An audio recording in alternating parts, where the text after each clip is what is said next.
Maghahatid lang tayo. Iba yung aray, balat. Iba. Sa baba. May Wendy's. Ito na, dito na papasok si Lolo. Pagka check-in niya doon, dito na siya papasok. Hindi na tayo pwede pumasok sa loob. Ha? Iba yun? Saan ba? Oh, yun. Philippine Airlines PR117. Oo, yun yun. Number ng tatay? Oo, yun yun.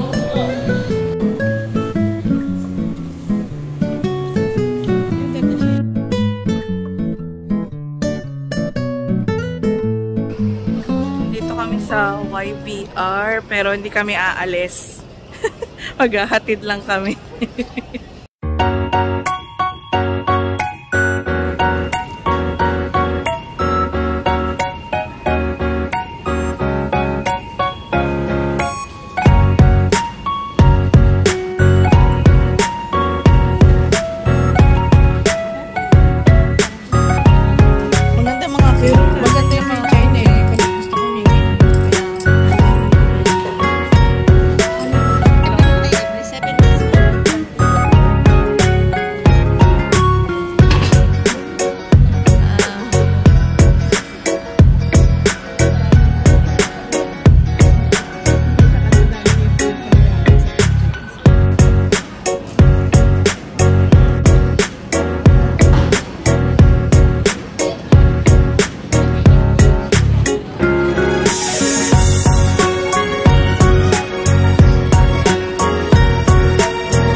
Ayun yung pang-assist.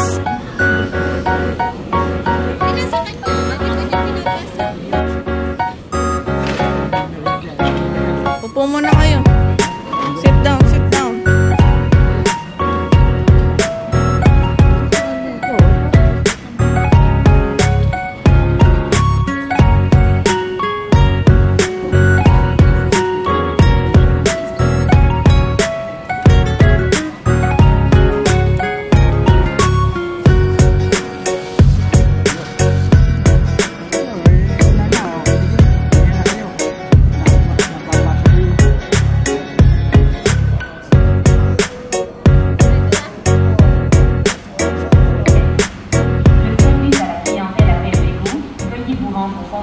Service à la clientèle de ses proches ou un téléphone trop choisi, car nous avons un message pour vous. Nandito kami guys sa labas. Ubusin ko lang yung fries ko, hindi ko na ubos. Pero nai-stress ako. Para sa lolo ko. So later, kwento ko na lang sa inyo later or baka bukas kasi late na. 11 o'clock na ng gabi, may pasok pa ako. Kwento ko na lang kung anong nangyari. Sige guys, mamaya na lang ulit or bukas na lang. Sige. Ayan guys, no. Hello sa inyo. So, kwento ko lang sa inyo. Kasi di umuwi yung lolo ko sa Pilipinas, 'di ba?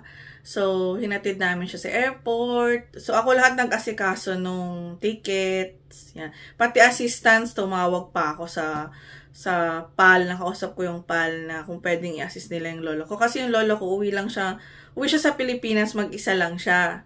So, medyo, yung matanda na kasi siya hindi naman tulad dati. So, ngayon kasi, na siya, 89 na siya.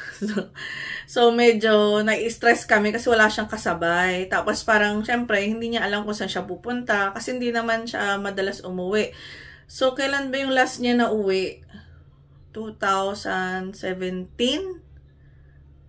2017 ba? Ay, hindi. 2019 yung huli niya uwi. 2019. Tapos, may kasabay pa siya nung time na yon. Pati pag uwi, may kasabay siya. So, ngayon wala talaga siyang kasabay. So, talagang inayos ko lahat yung mga assistants, chinek ko lahat yung bagahe, pati yung niya, yung finifill upan. Kalimutan ko yung tawag sa finifill upan.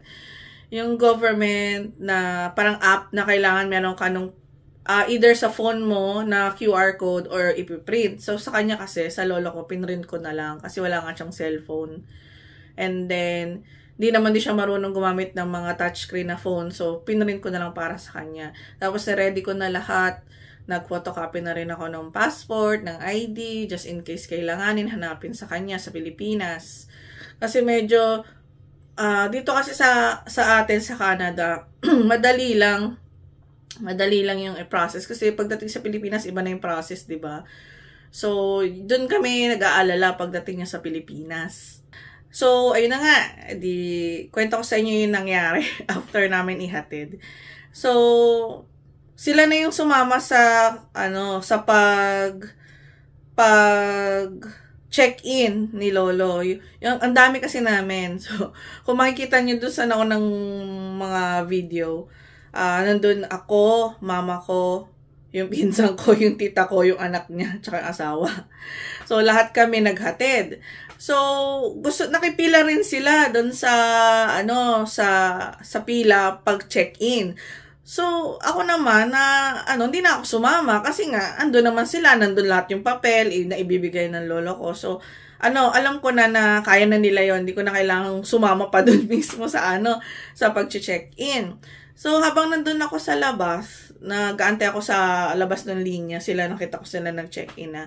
Yun nga, sinabi raw yung assistance. Kung kailangan daw ng assistance, pumunta daw doon sa parang waiting area doon na may pipick up yata na mag-assist. So, ako naman, iniisip ko, di pumunta na nga doon, no? Para nga ma-assist na. Kaso hindi pa naman kasi siya papasok doon sa boarding area na hindi na kami pwedeng pumasok. Hindi pa naman siya papasok kasi ang iniisip nga namin, mag-stay pa kami sa may food court. Kasi may food court na malapit doon bago yung mismong talagang entrance na pa boarding.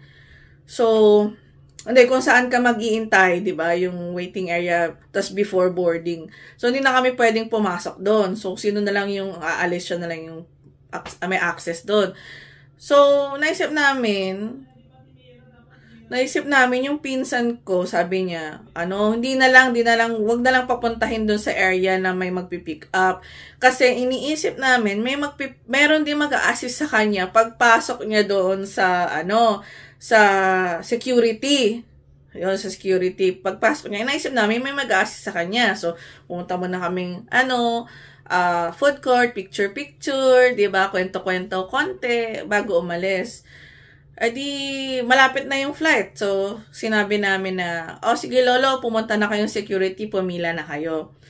So, nakipila na rin kami. Pila naman kami sa security. Tapos, pagkatapos nun, di siya na, Tapos, meron lang dun parang security guard nga na babae sa harap na nagsasabi, dito kayo, punta kayo dito, ganyan-ganyan, hindi kayo pwedeng pumasok, yung mga sasakay lang ng aeroplano yung pwedeng pumasok dito sa area na to. So, sinabi namin doon sa security na yun, na kailangan ng assistance nung lolo namin. Kailangan niya ng assistance kasi wala siyang kasama and wala siyang idea kung saan siya pupunta.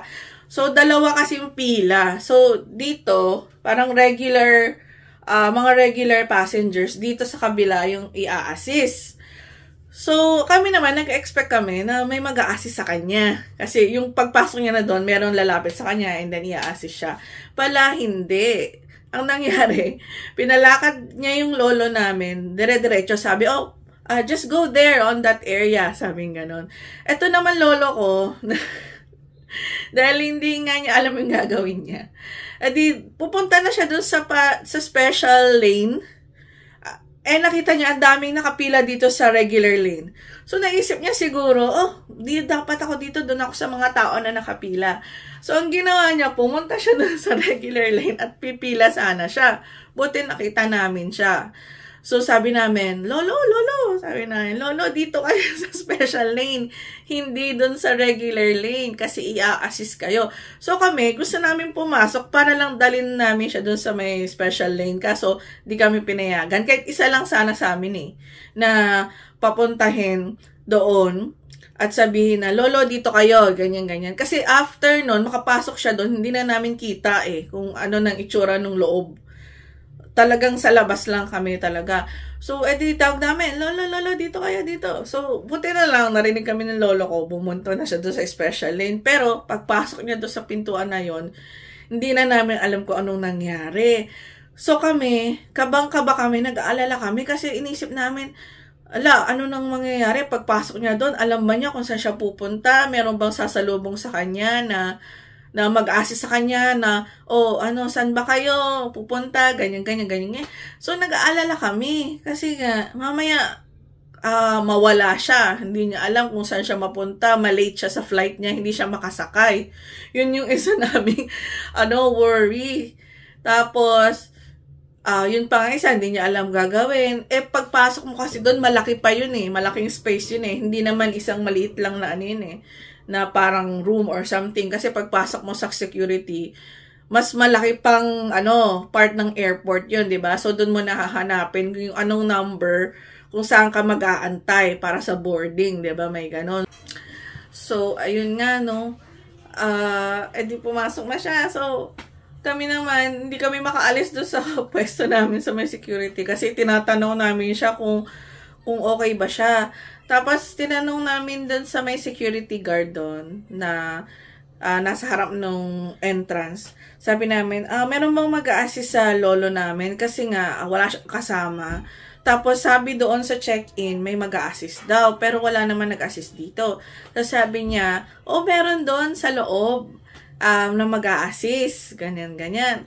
Tapos, kami naman, kinakabahan din kami. Okay, kako. Pero, syempre, diba, hindi mo pa rin maalis sa isip mo na, okay kaya si lolo doon. Or may mag-a-assist kaya sa kanya. Kasi, hindi na nga namin siya nakita. Tapos, hanggang sa napaupo na kami sa may food court, kumain muna kami. Ako naman, inisip pa rin ako ng isip na, kamusta kaya si lolo, makarating kaya siya sa Pilipinas ng maayos. Kasi ang kinatatakutan ko talaga is, hindi siya makasakay sa flight niya. Doon talaga ako natatakot kasi inisip ko, baka mawala siya. Kasi tawag dito si lolo, parang, hindi lang siya basta upo, baka ang mangyari kasi, mag-ikot-ikot siya, diba? At hindi siya umupo dun sa lugar na dapat niya upuan para i-assist siya. Kaya yun ang nasa isip ko habang kumakain kami. Tapos, parang hindi ako makakain ng mabuti dahil doon. Kasi nga, baka mawala siya. Tapos, hindi siya makasakay ng flight. And then, sayang naman yung ticket na binili, diba? Hindi naman din mura yung binili naming ticket para sa kanya. So, ang ginawa ko, after namin, habang nagpapahinga kami, pumunta ako doon ulit sa, kung saan siya nag-check-in. So, mga Pilipino naman yun nandun, kaya madali naman kausapin. So, nagtanong ako, sabi ko, ma'am, may tatanong po ako, sabi ko. Kasi, hinatid po namin yung lolo ko, wala siyang kasama. Pagpasok niya po sa security, parang hindi niya alam kung saan siya pupunta. So, gusto lang po naming malaman na na-assist ba siya dun sa kanyang, flight or hindi. Sabi ko, pwede po bang malaman yun? Tapos sabi niya, ano po bang pangalan ng lolo nyo? So, sinabi kong pangalan ni lolo. Tapos, yun lang po yung kaka-check-in lang po niya. Siguro a few minutes, 30 minutes ago, ganyan, or 1 hour ago, ganyan. Tapos, sabi niya, sige po, ma'am, ganito na lang, iaano ko na lang po, ipe-page ko para hanapin po siya, para hindi siya ma-late sa flight niya. So, ako naman, parang medyo nagkaroon ako ng pag-asa. Kasi sabi niya, hindi po kasi namin ma-ensure kung baka na nakarating siya sa Pilipinas. Pero sabi niya, papapage ko po siya sa loob. And then, papahanap po namin siya para sigurado na makasakay siya sa flight niya. So, at least gumaan yung pakiramdam ko kahit papano, no? Pero kinakabahan pa rin ako ng time na yun. So, sabi ko, sige po ma'am, maraming salamat po. Sabi ko gano'n. Di hanggang sa bumalik ulit ako doon sa food court, no, nag-uusap pa rin kami. Kasi tinanong ako nung pinsan ko, sabi ng pinsan ko, ate, ma-assist daw, ganun daw, ganyan. Sabi ko, sabi daw, ipe-page daw, and then hahanapin para ma-assist. So, hopefully, makasakay sa aeroplano. And then hanggang sa, nagpaalam na kami sa isa't isa. Tapos, kami naman ni mama, nag-aantay kami ng Uber pa uwi. Kasi late na rin yun. Anong oras na yun? Siguro mga 11 p.m. na. 11:30. Ang flight kasi ng lolo is 12:40, 12:45, ganyan. So, nag-aantay kami ng Uber. Tapos, isip pa rin ako ng isip. Parang hindi ko mapigilan yung sarili ko na hindi mag-isip. Kasi kinakabahan ako. Parang hindi ako panatag. Pero, kaya ang ginawa ko, tumawag. Kinabukasan, So, nakauwi na kami, nakasakay na kami ng Uber, nakauwi na kami. And then, pagka-uwi ko, nagpahinga na rin kami kasi may pasok pa ako kinabukasan. So, ang ginawa ko, during my break sa work, tumawag ako sa PAL. Sabi ko talaga, hello po, pwede po bang itanong kung sigurado po ba na nakasakay ng aeroplano yung lolo ko na nandyan siya sa Pilipinas. Sabi niya, oh ma'am, pasensya na, hindi namin malalaman agad kung nakarating po ba yung lolo nyo sa Pilipinas. Pero, sabi niya, pero sure, tingin ko naman po makakarating yun. Sabi niya, may mag-a-assist naman po sa kanya. Sabi ko, yun nga po kasi iniisip namin kung may nag-assist ba sa kanya or wala nung nasa airport. So, yun po talaga yung iniisip namin. Yun ang sabi ko. Sabi niya, opo, meron naman po yun, ma'am. Sabi niya. At saka, naman po, pag meron namang wala pang, kunyari, yung isang passenger wala pa, ipe-page naman yun. At hahanapin siya kung nasaan siya para makasakay siya. Yun. And then, meron naman siya nakalagay na sticker. Kasi may sticker pag may i-assist ka, diba? Pag nakalagay siya ng sticker dito. So, malalaman naman po nila na kailangan niya ng assistance. So, sabi ko, ganun po ba? Sabi ko, sige po, thank you po ulit. Sabi ko, ganun. Tapos, binessage ko pa yung mga kabag-anak sa Pilipinas. Sabi namin na, pwede po bang pakimessage nyo na lang po ako kung na-pick up nyo na si Lolo sa airport. Kasi nga, iniisip namin, baka hindi, or baka kung anong nangyari, hindi siya nakasakay, ganyan-ganyan. So, sobra talaga yung pag-alala ko. Kaya, nung nag-message yung isa kong tita, sabi niya, nasundo na namin si tatay. Doon lang ako nakahinga ng maluwag. kasi talagang, buti nga nakatulog pa ako, sa pag-iisip, sa pag-aalala. Pero, thank God talaga, dahil nakarating si Lolo ng maayos at ligtas sa Pilipinas. Yun. So, yun lang talaga yung gusto namin nangyari. Kaya, na-stress talaga kami. Especially ako, na-stress ako. Kasi iniisip ko rin na pag nagkandaloko-loko, parang feeling ko ako yung sisisihin. Kasi ako lahat nung nag-asikaso eh. Diba ako lahat yung nag-book ng ticket, tumawag na assistance, naggawa ng QR code, lahat. So parang pag may nangyari hindi maganda, sa akin yung blame. So ayoko naman ng gano'n. Siyempre, ang hirap naman, parang ginawa ko naman lahat ng magagawa ko para maging maayos lahat, yung flight, pati papel. And then, pag may nangyari sa akin yung blame, di ba? Parang masakit yung gano'n. Honestly, masakit yung gano'n. Kasi parang, busy rin ako sa trabaho, pero I made sure na maayos rin yung pag-alis ni Lolo, di ba? Makarating siya ng maayos sa Pilipinas, di ba? So, gusto ko rin din tumulong, di ba? Kaya talagang ako yung I don't know, pero ako talaga alala ako. Kaya nagpapasalamat talaga ako kay God kasi naging okay lahat, walang naging problem, pati mga bagahe okay, walang nasira, walang sumabog na bagahe. Yun lang guys. So, ayun lang guys yung kwento ko, kaya na-stress kami kay Lolo nung umuwi siya sa Pilipinas. Kung nakarating ka hanggang sa dulo, maraming salamat. Dahil nakinig ka sa kwento ko. And then, if po, hindi pa po kayo nakasubscribe, please po, pa-like po, pa-share, pa-comment, tsaka pa-subscribe dito po sa aming channel. Malaking tulong po ito. At paki-click na rin po yung notification bell para updated po kayo sa mga video namin na susunod. Ayan. So, salamat ulit guys sa pakikinig at panonood ng video namin. See you guys next time. Bye-bye! God bless sa inyo!